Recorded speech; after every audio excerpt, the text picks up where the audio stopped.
Hello and welcome to Only in History Bedtime Stories. Tonight, we journey to the very beginning of the human story as we know it. Not to the moment when our ancestors first walked upright or discovered fire, but to something far more mysterious and more profound.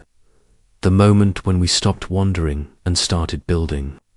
The moment when we invented cities, writing, laws, and all the complex machinery of civilization itself. We travel to a place the Greeks called Mesopotamia, the land between the rivers. It is a name that has an almost magical quality, conjuring images of ancient kingdoms and forgotten empires. But 5,000 years ago, this was not a romantic ruin. It was the most advanced, most sophisticated, most densely populated region on Earth. Here, in the flat, baking plains between the Tigris and Euphrates rivers, in what is now Iraq, humanity took its first uncertain steps toward the world we live in today. The story of Mesopotamia is the story of the first cities: Uruk, Ur, Babylon, Nineveh. These were not small farming villages, but genuine urban centers, home to tens of thousands of people, filled with monumental temples, bustling marketplaces, and the constant din of craftsmen, scribes, and priests. Here, for the first time, human beings lived in communities too large for everyone to know everyone else. Communities that required new forms of organization, new technologies, and entirely new ways of thinking about the world. But why did civilization begin here? What made this particular stretch of desert so special? And what happened to these great cities that for thousands of years seemed eternal, only to be abandoned, buried by sand, and forgotten so completely that their very existence became a legend? Tonight, we will explore these questions. We will watch as the first cities rise from the river mud. We will decipher the world's first writing. We will stand in the shadow of the first great law code. We will witness the glory of Babylon and the fall of Nineveh. And we will ask what these lost cities, recovered from the earth by archaeologists, can teach us about the fragile, magnificent project of civilization itself. But before we step into this ancient world, please take a moment to like this video and subscribe to the channel. It's a simple and wonderful way to support these bedtime stories from history, and it means a great deal to me. I'm also always curious to know where in the world and at what time you're joining me tonight. So I'd really love to hear from you in the comments. And now, settle in. Let the noise of the modern world fade away. Let us walk together through the streets of cities that have been silent for millennia, and listen to the voices that first asked the questions we are still trying to answer. The land between the rivers. Why civilization began here. To understand the miracle of Mesopotamian civilization, we must first understand the land itself, for this was not an easy place for human beings to thrive. The climate was harsh, scorching hot in summer and prone to violent sandstorms. There was almost no rainfall. The landscape was flat, featureless desert with virtually no natural resources. No forests for timber, no stone for building, no metal deposits for tools or weapons. And yet, running through the center of this desolate plain were two great rivers, the Tigris and the Euphrates, flowing south from the mountains of Anatolia to the Persian Gulf. These rivers were the source of everything. They brought water, of course, which was essential for life, but they also brought something more valuable: silt, the rich, fertile mud eroded from the highlands and deposited on the floodplains during the annual spring floods. This silt was the foundation of Mesopotamian agriculture. When properly managed, when the floodwaters were captured and directed through canals to irrigate the fields, this land was astonishingly productive. A single seed of barley planted in Mesopotamian soil could yield 30, 50, even 100-fold return. This was an agricultural surplus unlike anything possible in the rain-fed farming regions of the surrounding hills. But the rivers were not gentle benefactors. They were unpredictable and dangerous. The floods came at the wrong time of year, in the spring, after the grain had already been planted but before it was ready to harvest. If the floods were too high, they would destroy the crops. If they were too low, the fields would dry out and produce nothing. And the rivers did not stay in their channels. They shifted course, cut new paths, abandoned old settlements, and created new ones. To survive in this environment required something that had never existed before: large-scale cooperation. A single family or even a single village could not build and maintain the complex network of canals, dikes, and reservoirs needed to control the water. It required the coordinated labor of thousands of people working together under centralized direction, following a plan that extended beyond the needs of any individual farmer. This was the key to the birth of civilization. The challenge of managing the rivers forced people to create new social structures. They needed leaders to organize the labor. They needed administrators to keep track of who contributed what work and who was entitled to what share of the harvest. They needed engineers to design the irrigation systems. They needed soldiers to defend the canals from rival communities. And they needed priests to intercede with the gods to ensure that the floods came at the right time and the harvests were abundant. In other words, the land between the rivers demanded civilization. It could not be farmed successfully by isolated families or small villages. It required cities, governments, writing, mathematics, and all the other innovations that we associate with advanced societies. The first civilizations did not arise in easy, bountiful lands. They arose in difficult, challenging environments where survival required innovation, organization, and cooperation on an unprecedented scale. And so, around 5,500 years ago, in the flat alluvial plains of southern Mesopotamia, in the region the Sumerians would call Sumer, and later peoples would call Babylonia, the first cities began to rise. The first city, Uruk, and the birth of urban life, the oldest and greatest of these early cities, was Uruk, called Uruk in the Bible and known to archaeologists as Walker. At its peak, around 2900 BCE, Uruk was home to perhaps 50,000 people, making it by far the largest human settlement that had ever existed. To put this in perspective, at a time when most of humanity still lived in villages of a few hundred people, Uruk was a genuine metropolis. The city was built almost entirely of mud brick, for there was no stone in the alluvial plain. But these were not crude structures.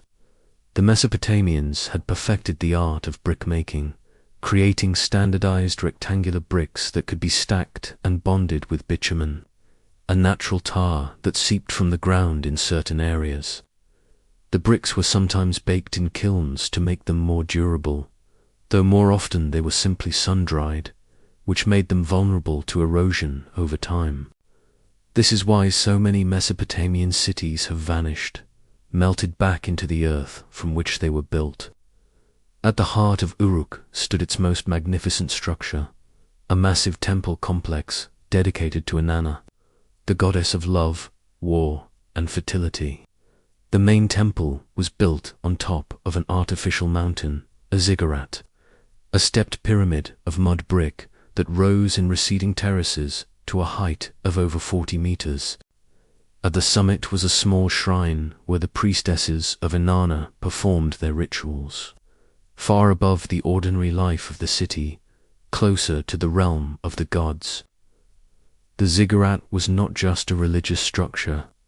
It was a statement of power, a demonstration of what organized human labor could achieve. Building it required the coordinated effort of thousands of workers over many years. It required an administration capable of organizing the labor, feeding the workers, and maintaining the project across generations. And it required a shared belief system that made people willing to devote their lives to constructing a monument to the gods. Around the temple complex stretched the city itself, a dense warren of narrow streets, small houses packed tightly together, and larger public buildings. There was a marketplace where farmers from the surrounding countryside brought their grain, where craftsmen displayed their pottery and metalwork, and where merchants from distant lands offered exotic goods, timber from Lebanon, lapis lazuli from Afghanistan, copper from Oman. The streets were not paved. They were simply packed earth, which turned to thick mud during the rare rains. There was no sewage system, though some houses had drains that emptied into cesspits. The smell would have been overwhelming by modern standards, a mixture of wood smoke, animal waste, baking bread, and the ever-present dust. But for all its challenges, Uruk represented something entirely new in human history. It was a place where people lived who did not grow their own food, who did not make their own tools, who depended entirely on trade and specialization. There were full-time craftsmen, potters, weavers, metalworkers, jewelers.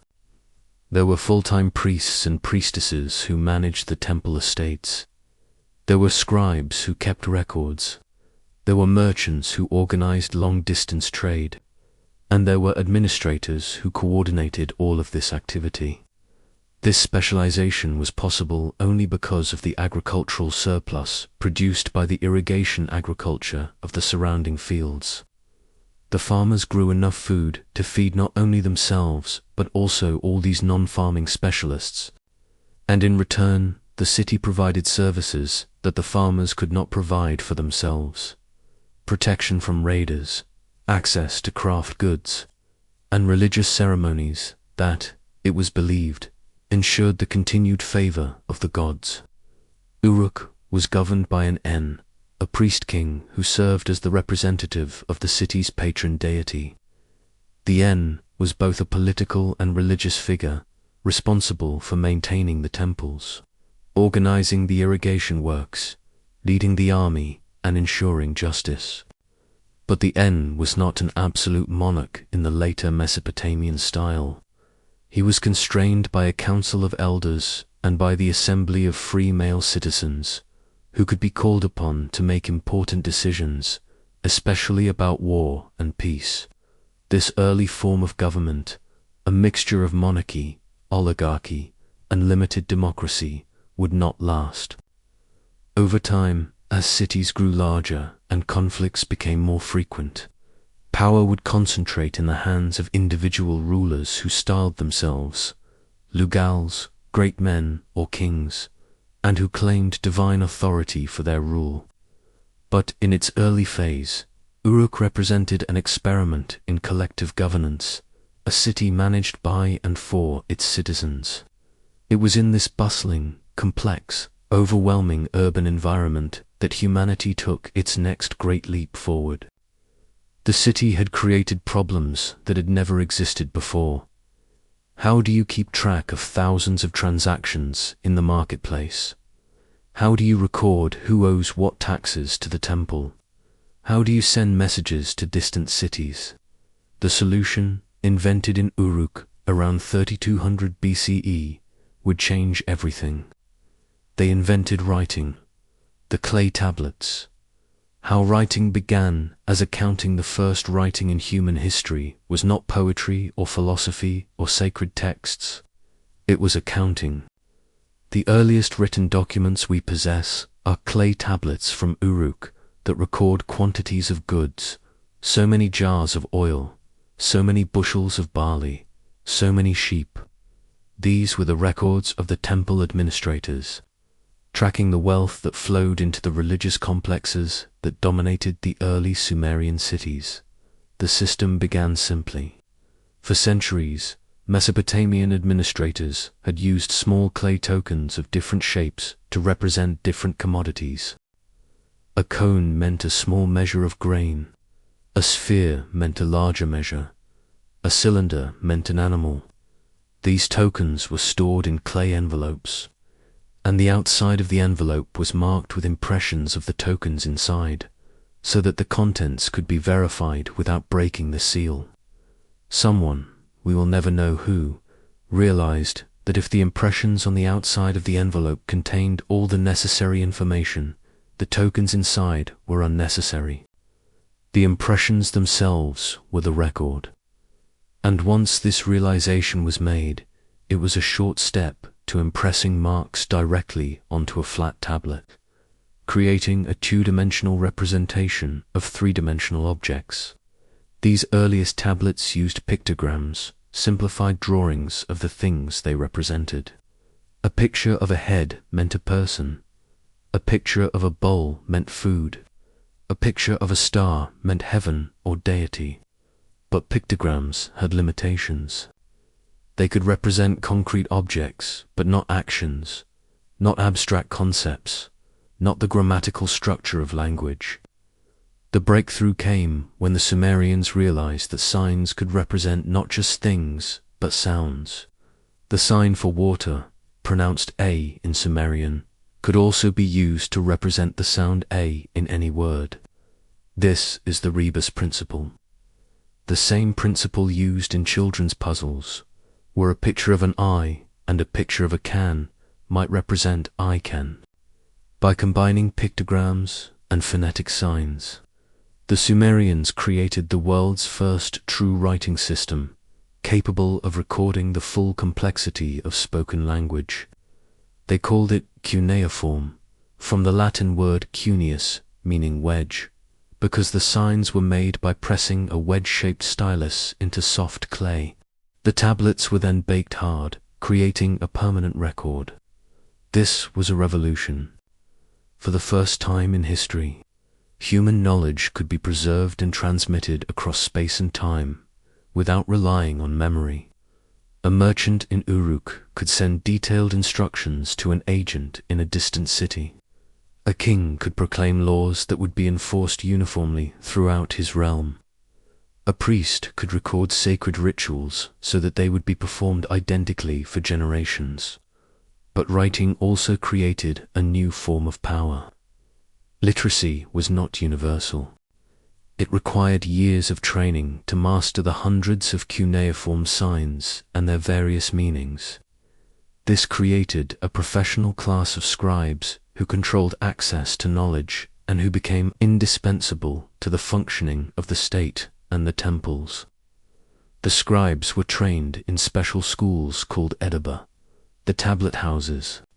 Here, young boys, usually from wealthy families, spent years copying standard texts, learning the cuneiform signs, and practicing the complex mathematics needed for accounting and surveying. The curriculum included not just practical skills, but literature, the great myths and epics of Mesopotamia. For the scribes were the keepers of the culture, the living memory of their civilization. As the centuries passed, the cuneiform script evolved. It spread from Sumer to Akkad, Babylon, Assyria, and eventually to Persia and beyond.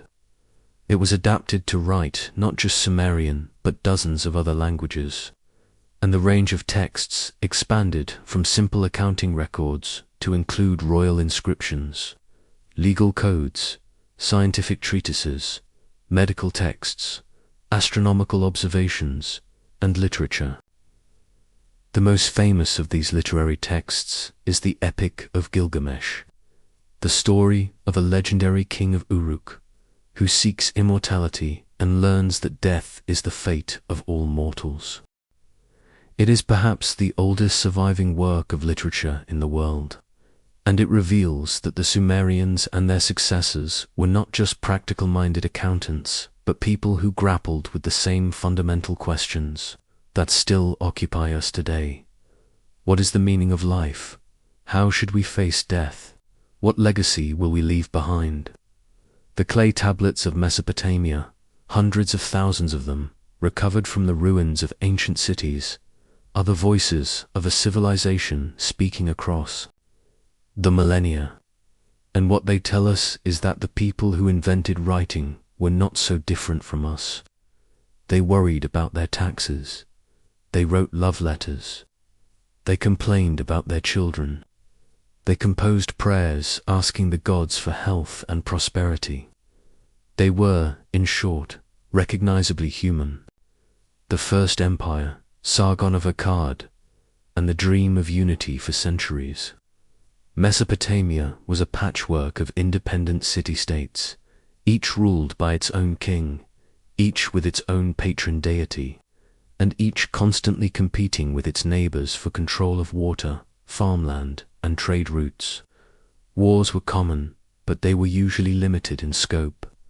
A city might be conquered, its king replaced, and tribute extracted, but the basic pattern of independent city-states remained. This changed around 2334 BCE, when a man named Sargon seized power in the city of Akkad. Sargon was not from a noble family. According to legend, he was a foundling, discovered as a baby floating in a basket on the river, adopted by a gardener, and raised to become a cupbearer to the king. But through ambition, military genius, and ruthless determination, he overthrew his master and embarked on a campaign of conquest that would change Mesopotamian history forever. Sargon did not just conquer individual cities, he conquered all of them. He marched his armies from the Persian Gulf to the Mediterranean Sea, creating the first true empire in history. A vast realm stretching from modern-day Kuwait to modern-day Syria, united under a single ruler. This was an entirely new form of political organization. The old city-states had been conquered before, but they had always maintained their local institutions, their local rulers, and their local identities. Sargon imposed a uniform administration. He appointed Akkadian governors to rule the conquered cities. He established a standardized system of weights and measures to facilitate trade. He promoted the Akkadian language as the language of government and diplomacy, though Sumerian remained the language of religion and high culture. Sargon's empire did not last long after his death. His successors faced constant rebellions, and within a century, the empire had collapsed. But the idea of empire, the vision of a single state uniting all of Mesopotamia, had been planted. It would be revived again and again by later conquerors, the Babylonians, the Assyrians, and eventually the Persians. Sargon also established a new model of kingship. He was not just a city ruler or a priest king. He was a conqueror, a military hero, a figure who claimed to have been chosen by the gods to rule the entire world. Later kings would look back to Sargon as the prototype of the great king, and legends about his conquests would be copied and recopied for thousands of years. But empire building came at a cost. The constant warfare required a large standing army, which had to be fed and equipped. This required heavy taxation, which made the empire unpopular, and the centralized administration, while efficient, was also fragile. When the center weakened, the whole system could collapse rapidly. After the fall of Sargon's dynasty, Mesopotamia fragmented once again. But the dream of unity remained, and it would be realized again in the most famous city of all, Babylon, the gate of the gods. Babylon, at its zenith, the name Babylon resonates through history like no other Mesopotamian city. It appears in the Bible as the archetype of urban corruption and divine judgment. It appears in classical literature as a symbol of decadence and wealth. And it appears in the archaeological record as one of the most magnificent cities of the ancient world. A city that was, for a time, the largest and most splendid human settlement on earth. Babylon's name in Akkadian was Bobalim, the gate of the gods, and it was believed to be the place where heaven and earth met, where the gods descended to dwell among mortals. The city's location, on the Euphrates River in the center of Mesopotamia, gave it a strategic advantage. It controlled the trade routes between north and south and between the river, valley and the highland regions to the east and west. Babylon rose to prominence under a series of capable rulers, but its first golden age came under King Hammurabi, who reigned from 1792 to 1750 BCE. Hammurabi was a shrewd diplomat and a brilliant military strategist, but his lasting legacy was not military conquest, it was law. Hammurabi's law code, inscribed on a black stone, steely and erected in the city center for all to see, was not the first law code in Mesopotamian history, but it was the most comprehensive and the most famous. It contained 282 laws covering everything from property disputes and contracts to marriage and divorce to assault and murder. The code is famous for the principle of lex talionis, the law of retaliation, often summarized as an eye for an eye, a tooth for a tooth. If a man knocked out another man's tooth, his own tooth would be knocked out. If a builder constructed a house that collapsed and killed the owner, the builder would be executed. The punishments were harsh by modern standards, but the underlying principle was clear. Justice should be proportional, not arbitrary. But the code was not as egalitarian as it might appear. Punishments varied depending on social class. If a nobleman struck another nobleman, he faced a harsher penalty than if he struck a commoner. If a man injured a slave, he simply had to compensate the slave's owner. The code assumed a rigid social hierarchy and worked to maintain it. Still, Hammurabi's code represented something important: the rule of law. The king was proclaiming that justice was not based on his personal whim but on fixed public standards that applied to everyone, or at least to everyone within their social class. This was a significant step toward the concept of law as a restraint on power rather than simply an expression of it. Babylon's greatest period of glory came much later, in the 6th century BCE, under King Nebuchadnezzar II. This was the Babylon of legend, the city that would capture the imagination of the ancient world. Nebuchadnezzar rebuilt the city on a scale that must have seemed almost superhuman to his contemporaries. The city was surrounded by massive defensive walls, thick enough that a chariot could turn around on top of them. The Greek historian Herodotus, who wrote about Babylon 2 centuries after Nebuchadnezzar, claimed the walls were 50 cubits thick and 200 cubits high, though these numbers are almost certainly exaggerated. The main entrance to the city was through the Ishtar Gate, a massive structure covered in brilliant blue-glazed bricks and decorated with images of bulls and dragons, the sacred animals of the gods, Adad and Marduk, passing through this gate and walking along the processional way. A broad avenue lined with high walls and decorated with images of lions. Visitors would have felt overwhelmed by the power and wealth of the Babylonian state. At the heart of the city stood the Menanche, the house of the foundation of heaven and earth, a massive ziggurat dedicated to Marduk, the chief god of Babylon. This was likely the structure that inspired the biblical story of the Tower of Babel, a tower built by humans in an attempt to reach heaven. The ziggurat rose in 7 receding stages to a height of perhaps 90 meters. At the summit was a shrine where the god was believed to descend from heaven to dwell among his people. The structure dominated the city's skyline, visible for miles across the flat Mesopotamian plain. Nebuchadnezzar also built the famous Hanging Gardens, one of the 7 wonders of the ancient world, though their exact location and even their existence remain subjects of scholarly debate. According to legend, the gardens were built for Nebuchadnezzar's wife, who missed the green hills of her homeland. They were a series of terraced gardens, filled with trees and flowers, irrigated by an ingenious system of pumps that lifted water from the Euphrates. This was Babylon at its peak, a city of 500,000 people, the largest in the world, a center of trade, scholarship, and power. It must have seemed eternal, unshakable, destined to endure forever. But it would not.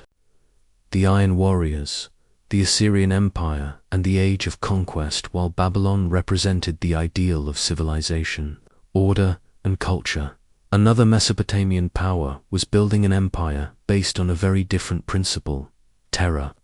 The Assyrians, who lived in the northern part of Mesopotamia along the upper Tigris River, created the most efficient military machine the ancient world had yet seen. The Assyrian homeland was harsher than the south. The soil was less fertile. The cities were smaller. But this very harshness created a warrior culture. The Assyrians had to fight to survive, and they became very good at it.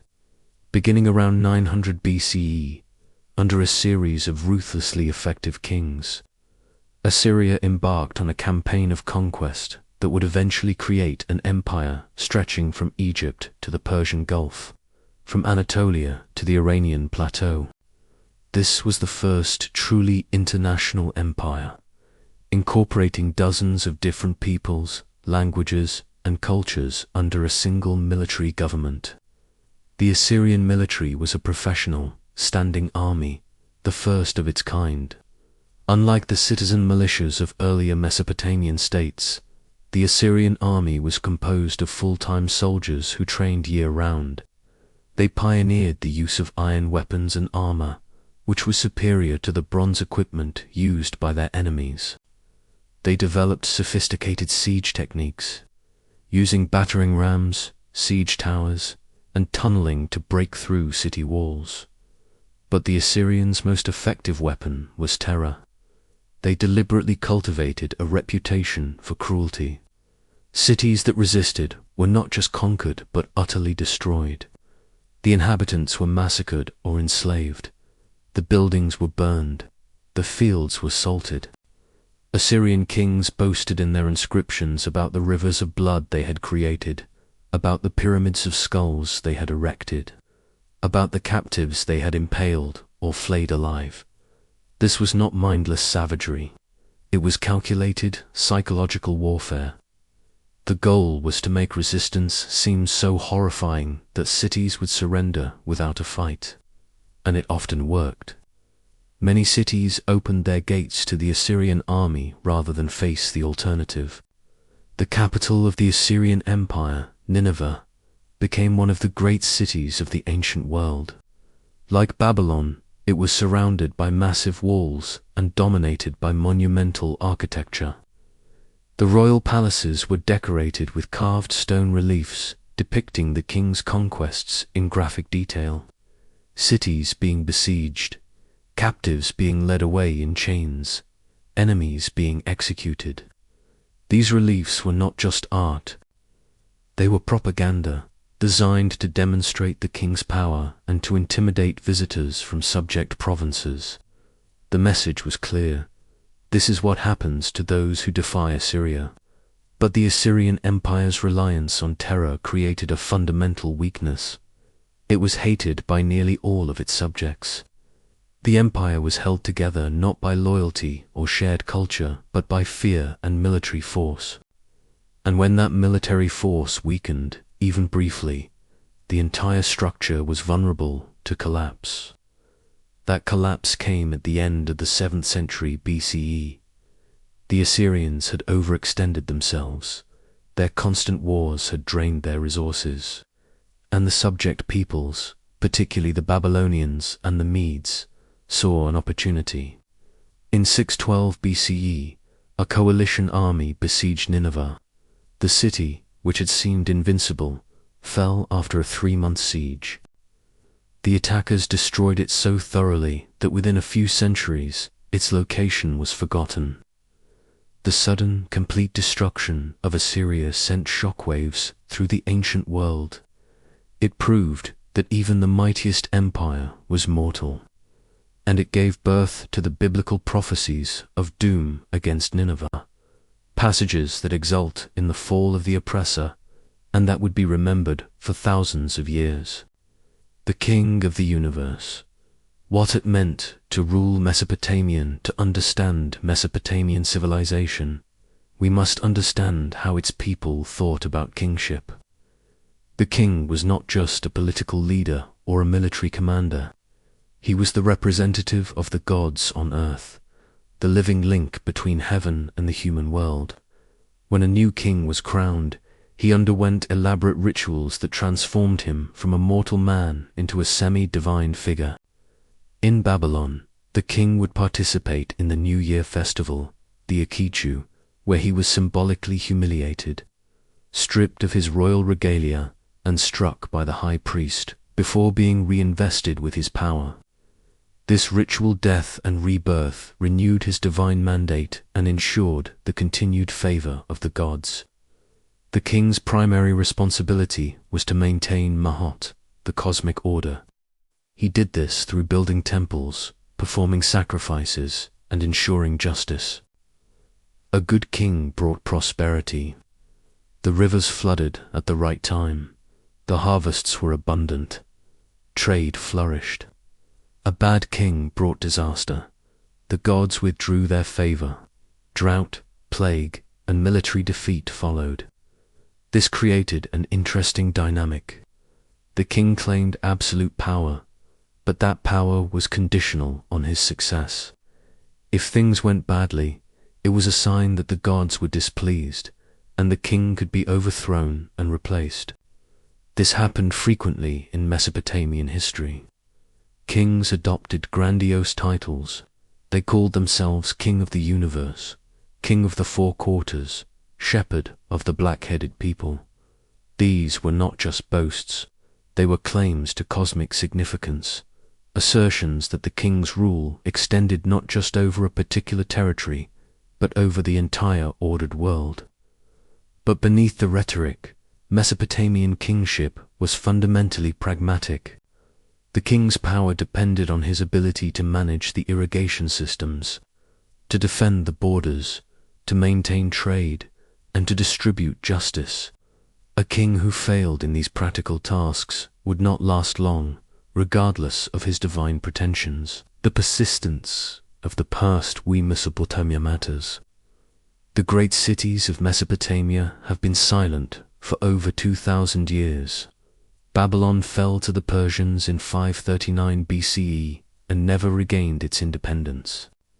The cuneiform script was forgotten, replaced first by Aramaic and then by Arabic. The ziggurats crumbled. The palaces were buried under drifting sand.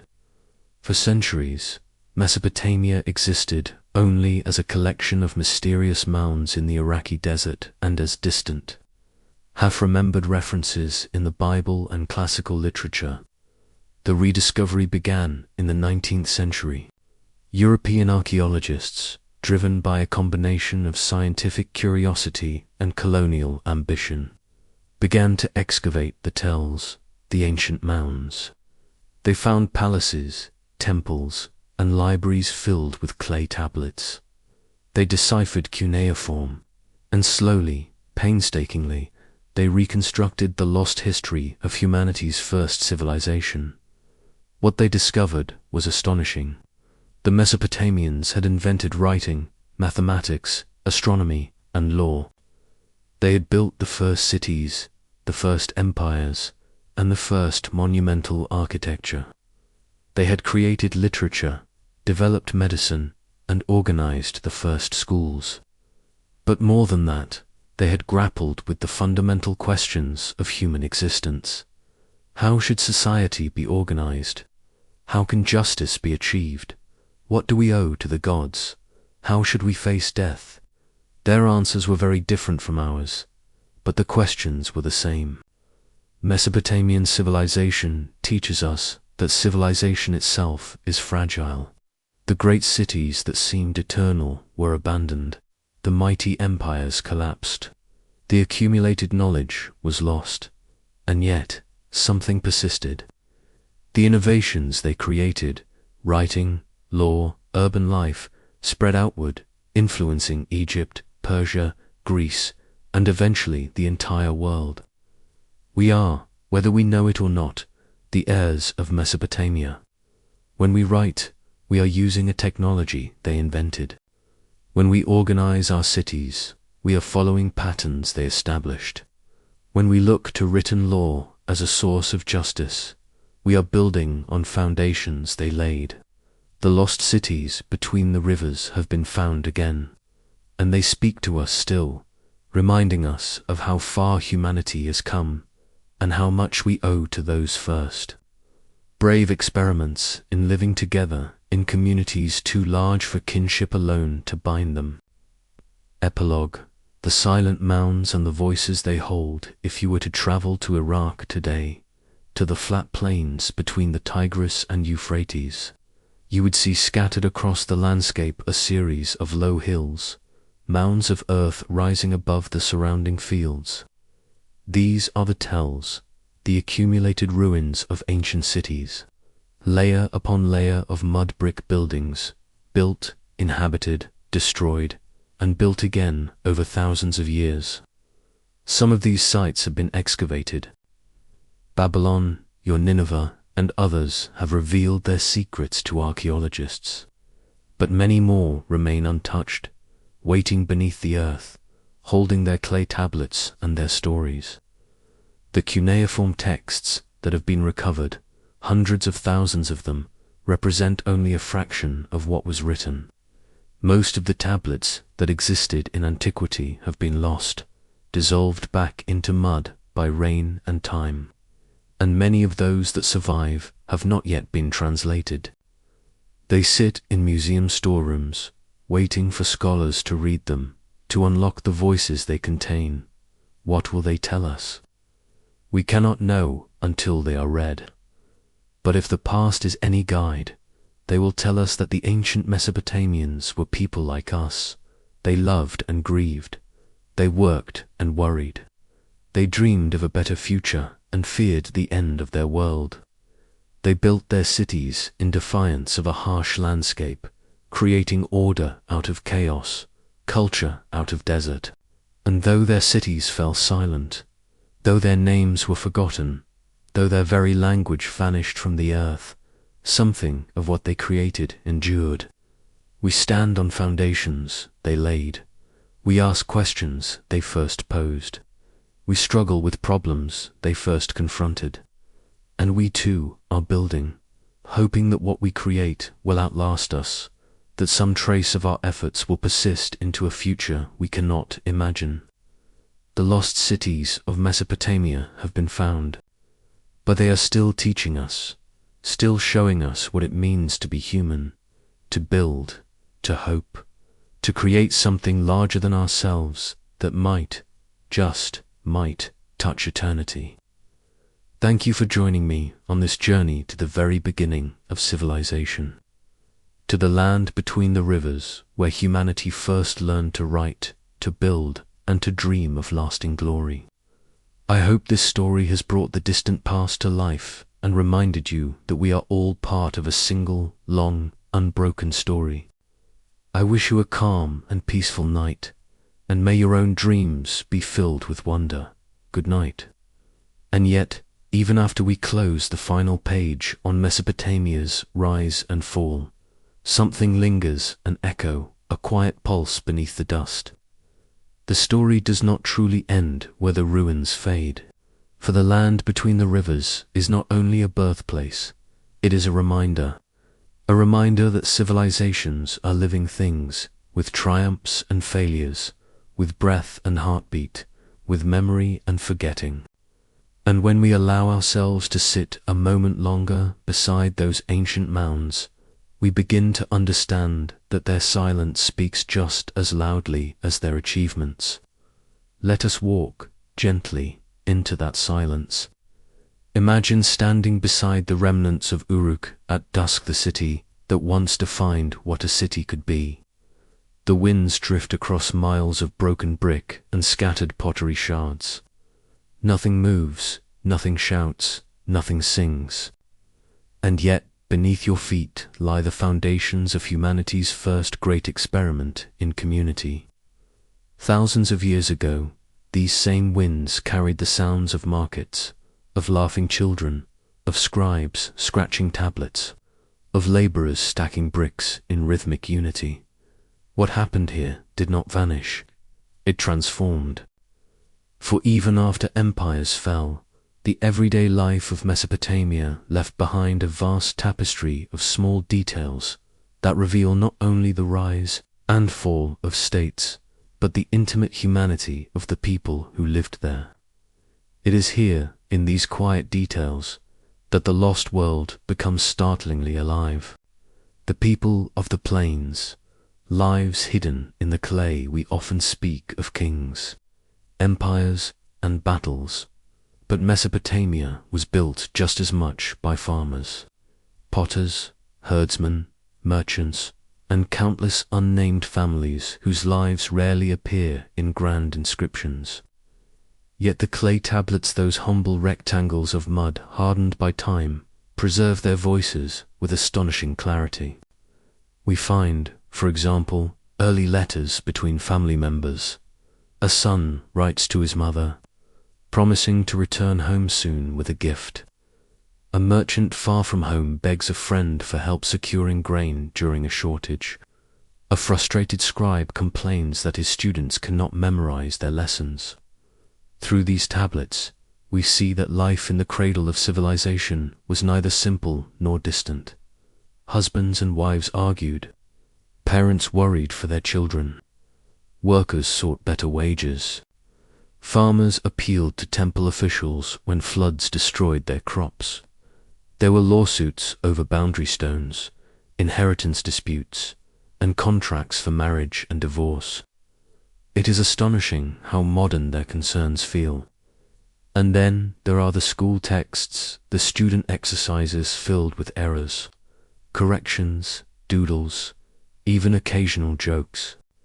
These scribes in training sometimes scribbled complaints about harsh teachers or difficult assignments, proving that academic frustration is as old as writing itself.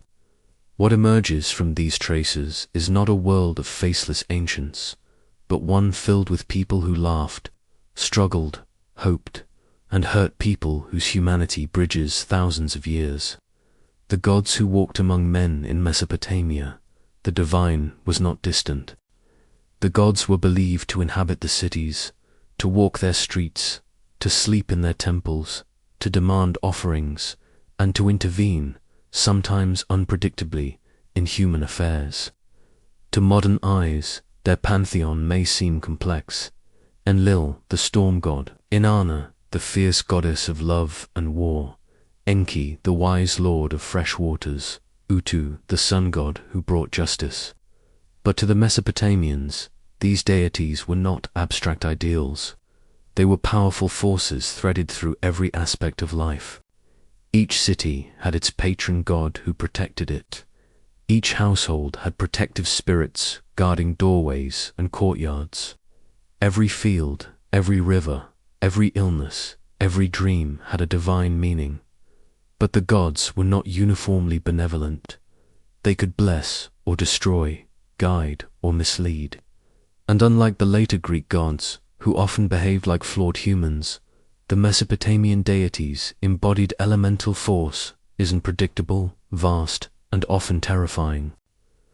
This worldview was not born of superstition alone, but was shaped by the land itself. The rivers that gave life could also annihilate.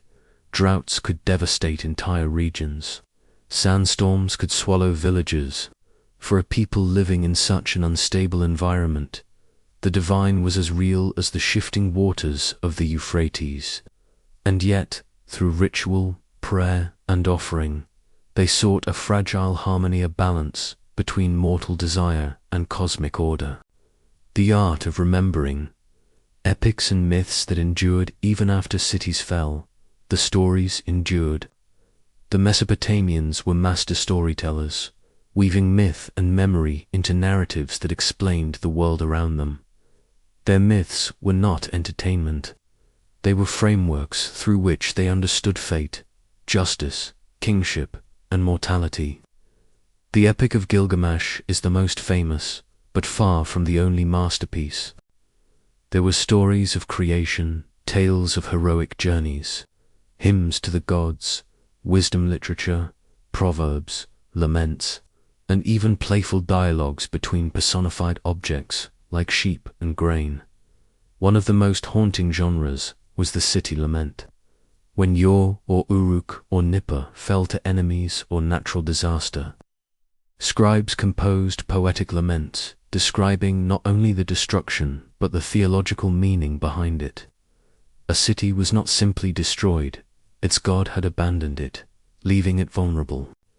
These laments read almost like funeral dirges for an entire way of life, and yet, embedded within the sorrow, there was always a promise that the city might one day rise again, that the god might return, that hope could survive even disaster. These literary forms influenced cultures far beyond Mesopotamia. Echoes of Mesopotamian flood myths appear in the Hebrew Bible. Their proverbs resemble those in the Book of Proverbs. Even their narrative structure heroes facing cosmic trials shaped later storytelling traditions. Mesopotamia may be silent now, but its stories are not. They have outlived every empire. Science in the shadow of temples, though deeply spiritual, the Mesopotamians were also meticulous observers of the natural world. Their intellectual achievements were not limited to writing and law. They developed the earliest known star catalogues, detailed lunar calendars, mathematical tables for multiplication and division, the basic number system still used in our measurement of time, medical texts diagnosing diseases and prescribing treatments, architectural methods for large-scale construction. Their astronomers tracked planets for centuries, recording eclipses and retrograde motion. Their physicians recognized symptoms and categorized illnesses. Their mathematicians solved geometric problems and devised methods for calculating areas and volumes. And most remarkable of all, they did this not in isolation, but as part of a continuous intellectual tradition stretching across millennia. Knowledge passed from scribe to scribe, tablet to tablet, generation to generation, layered, refined, expanded. Mesopotamia was not simply the birthplace of civilization. It was the birthplace of accumulated knowledge. Trade routes and the first global networks, though landlocked by desert and sea, Mesopotamia was far from isolated. The lack of natural resources in the alluvial plain pushed its people outward, forging some of the earliest long-distance trade networks in human history. From the east came precious stones, metals, and timber. Lapis lazuli from Afghanistan, tin from Iran, copper from Oman, cedar wood from Lebanon, silver from Anatolia. To the west and south, Mesopotamian merchants carried grain, textiles, pottery, and later manufactured goods. Trade caravans crossed scorching deserts, sailed perilous river routes, and established colonies in distant lands. One such colony, located in ancient Turkey, has yielded clay tablets documenting business partnerships, marriage contracts, and commercial disputes between Mesopotamian merchants. These tablets reveal a level of economic sophistication that rivals that of much later civilizations. Through trade, cultures mingled, languages blended, technologies spread, ideas traveled. The blueprint for global commerce, the networks that would later connect Phoenicians, Greeks, Romans, Persians, and others, was first sketched in the dust of Mesopotamian roads. The fall and the afterlife of a civilization. Even as Mesopotamia declined, its ideas migrated. The Persians adopted elements of its bureaucracy. The Greeks learned from its astronomy and mathematics. The Hebrews preserved echoes of its stories and legends. The Arabs inherited its lands, its ruins, and eventually its scholarship. Even when the last cuneiform scribe etched the final wedge-shaped sign around the 1st century CE, the intellectual DNA of the ancient cities lived on. Civilizations do not truly die, they dissolve, merge, and transform. Their influence becomes invisible, absorbed into the cultures that follow, much like river silt nourishing distant fields long after the floodwaters recede. Mesopotamia is like that, a river that no longer flows visibly, yet whose waters feed the roots of everything built afterward. So let us return, one last time, to the quiet mounds beneath the desert sky. The stars above shine just as they did for the astronomers of Babylon, for the priests of yore, for the scribes of Nineveh. The air is warm, the ground still radiating heat from the day's sun. Close your eyes for a moment and imagine the roar of markets, the chanting of priests, the ringing of hammers on copper, the shuffle of sandals in dusty streets, the scratch of a stylus on clay, the murmur of storytellers reciting ancient epics. None of it remains, yet all of it remains, because every city that ever rose, every law ever written, every star ever charted, every dream of order and meaning that shaped our world, they all have roots here, in this quiet land between the rivers. Mesopotamia does not ask us to mourn its fall. It asks us to remember its beginning, to see in its long arc of invention, struggle, triumph, and collapse a reflection of our own world and our own fragile attempt at civilization. And perhaps, as we drift into sleep, the ancient plains whisper one final truth. Civilization is not a destination. It is a journey one begun long ago, by hands long turned to dust, in cities long fallen silent, yet whose legacy still murmurs beneath every dream of the future. Good night, traveler. May your dreams be deep, and may the rivers of the ancient world guide you gently into rest. What emerges from these traces is not a world of faceless ancients, but one filled with people who laughed, struggled, hoped, and hurt, people whose humanity bridges thousands of years. The gods who walked among men in Mesopotamia, the divine was not distant. The gods were believed to inhabit the cities, to walk their streets, to sleep in their temples, to demand offerings, and to intervene, sometimes unpredictably, in human affairs. To modern eyes, their pantheon may seem complex. Enlil, the storm god, Inanna, the fierce goddess of love and war, Enki, the wise lord of fresh waters, Utu, the sun god who brought justice. But to the Mesopotamians, these deities were not abstract ideals. They were powerful forces threaded through every aspect of life.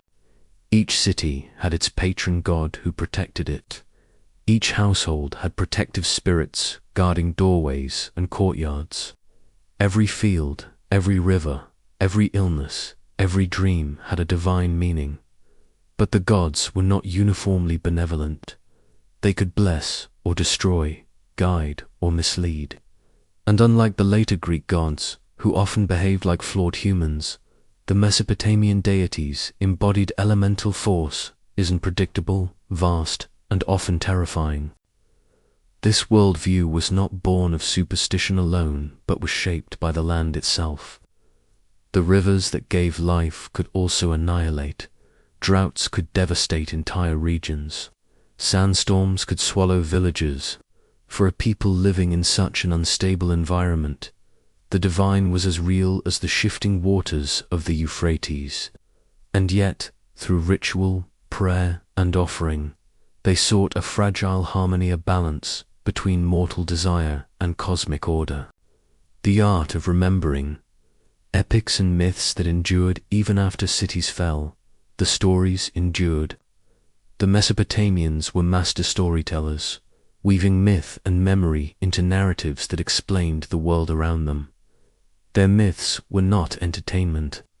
They were frameworks through which they understood fate, justice, kingship, and mortality.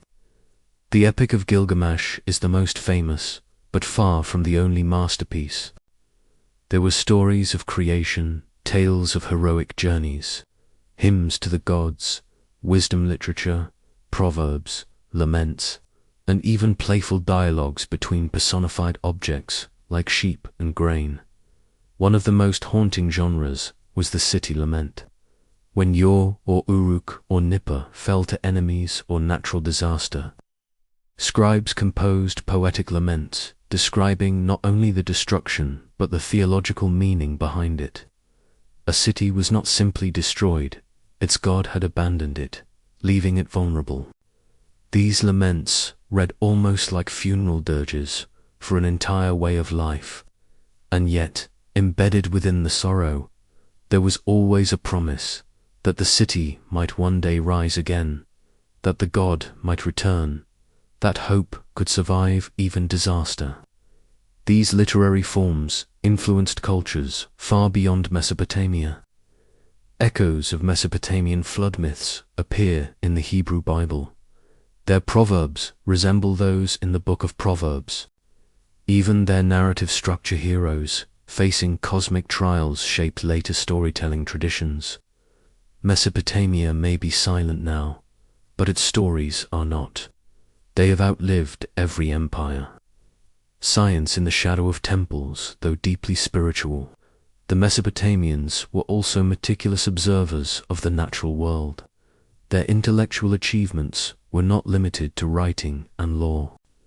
They developed the earliest known star catalogues, detailed lunar calendars, mathematical tables for multiplication and division, the basic number system still used in our measurement of time, medical texts diagnosing diseases and prescribing treatments, architectural methods for large-scale construction. Their astronomers tracked planets for centuries, recording eclipses and retrograde motion.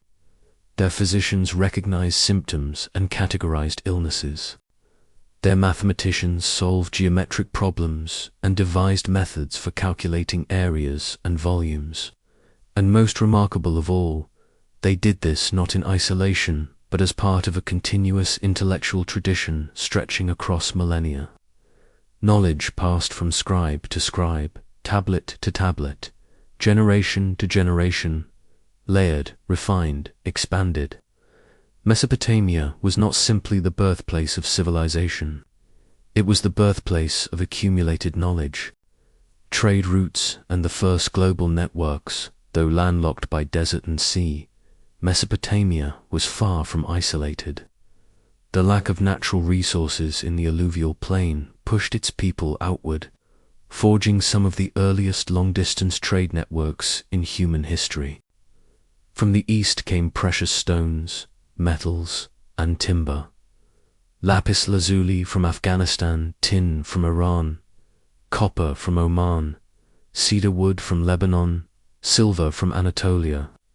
To the west and south, Mesopotamian merchants carried grain, textiles, pottery, and later manufactured goods. Trade caravans crossed scorching deserts, sailed perilous river routes, and established colonies in distant lands. One such colony, located in ancient Turkey, has yielded clay tablets documenting business partnerships, marriage contracts, and commercial disputes between Mesopotamian merchants. These tablets reveal a level of economic sophistication that rivals that of much later civilizations. Through trade, cultures mingled, languages blended, technologies spread, ideas traveled. The blueprint for global commerce, the networks that would later connect Phoenicians, Greeks, Romans, Persians, and others, was first sketched in the dust of Mesopotamian roads. The fall and the afterlife of a civilization.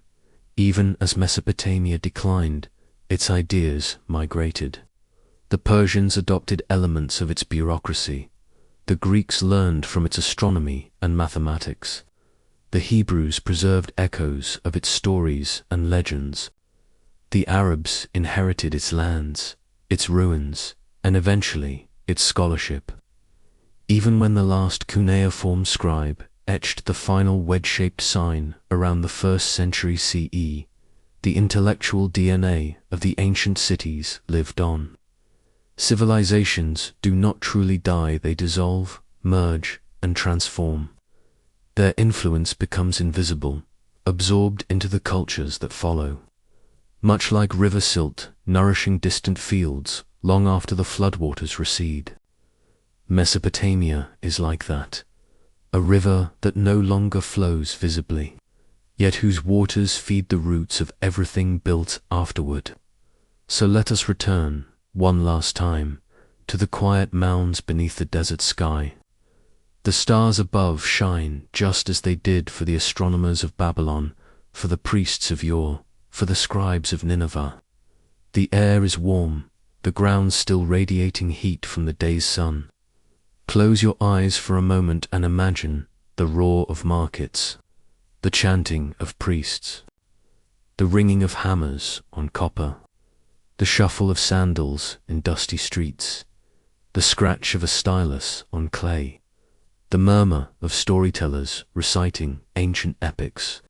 None of it remains, and yet all of it remains, because every city that ever rose, every law ever written, every star ever charted, every dream of order and meaning that shaped our world, they all have roots here, in this quiet land between the rivers. Mesopotamia does not ask us to mourn its fall. It asks us to remember its beginning, to see in its long arc of invention, struggle, triumph, and collapse a reflection of our own world and our own fragile attempt at civilization. And perhaps, as we drift into sleep, the ancient plains whisper one final truth: civilization is not a destination. It is a journey, one begun long ago, by hands long turned to dust, in cities long fallen silent, yet whose legacy still murmurs beneath every dream of the future. Good night, traveler. May your dreams be deep, and may the rivers of the ancient world guide you gently into rest.